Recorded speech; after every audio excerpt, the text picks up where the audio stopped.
So we decided to do a resolution. Doesn't have to be signed by the President. I'm glad we did it. It was hard. Senator Murray, Senator Sessions did a good job allowing us to move forward on that. So now it's time we go forward. We've got a budget resolution we passed here in the House, in the Senate. We want to meet with the House and work out our differences. That's what we've done here for 2 centuries. We should do it on this bill. So I ask unanimous consent. The Senate proceed to consideration of calendar number 33, each con-res, that the amendment, which is the desk, the text of S. Con-res 8, the budget resolution passed by the Senate, be inserted in lieu thereof. That H. Con-res 25 as amended be agreed to, the motion reconsider be considered made and laid on the table, that the Senate insist on its amendment, request a conference of the House on the disagreeing votes of the 2 bodies, and the chair be authorized to appoint conferees on the part of the Senate, all with no intervening action or debate. Is there objection? Mr. President. Senator from Texas. Reserving the right to object, one of my concerns is that this conference report could be used to pass a reconciliation bill that would increase the debt ceiling without sufficient input from the minority party and without addressing the fundamental structural spending problems we have at the federal government that are leading to our unsustainable debt. This concern, I believe, is well-founded in history, in that reconciliation bills have been used to increase the debt ceiling at least 3 times, in 1986, in 1990, and in 1993.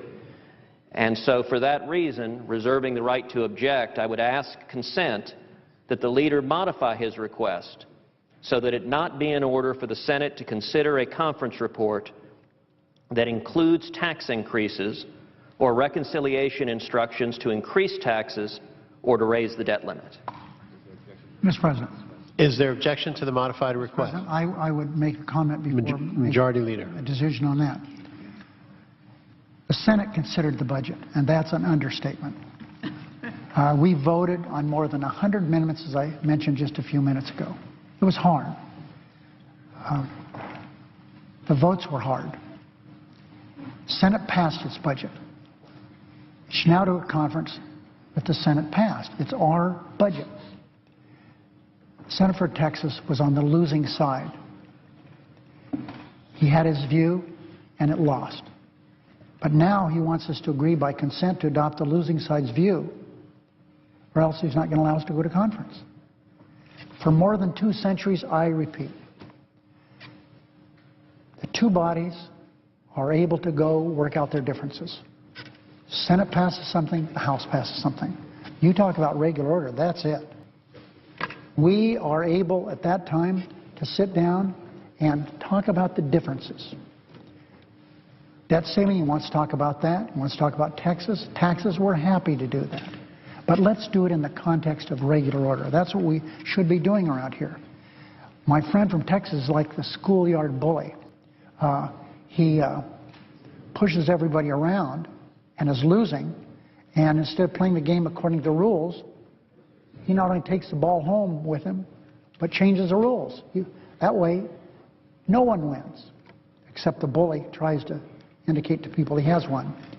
We're asking the Republicans to play by the rules and let us go to conference. I don't think it takes a lot of wizardry to figure out that we know how the American people feel about what they want done with this country. They want us to get on a pathway of growth and economic vitality, which has been hindered. Now, the Republicans have they have things they want to do. We have things we want to do.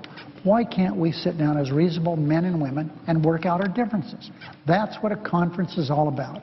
So I object to what my friend suggests. It's actually fairly ridiculous, if you want the truth, that before we go to conference, determine what you are going to do or not do in the conference. That's not how we do things around here. Objection is heard. Is there objection to the original request? Mr. President. Senator from Texas. I wasn't aware we were in a schoolyard. There's either an objection or no objection. Let's hear from this. We've had enough of reserving the right to object. Reserving the right to object. Mr. President, there's no such thing, okay? Mr. President, I object. Is there objection? Yes, I object. Objection is heard.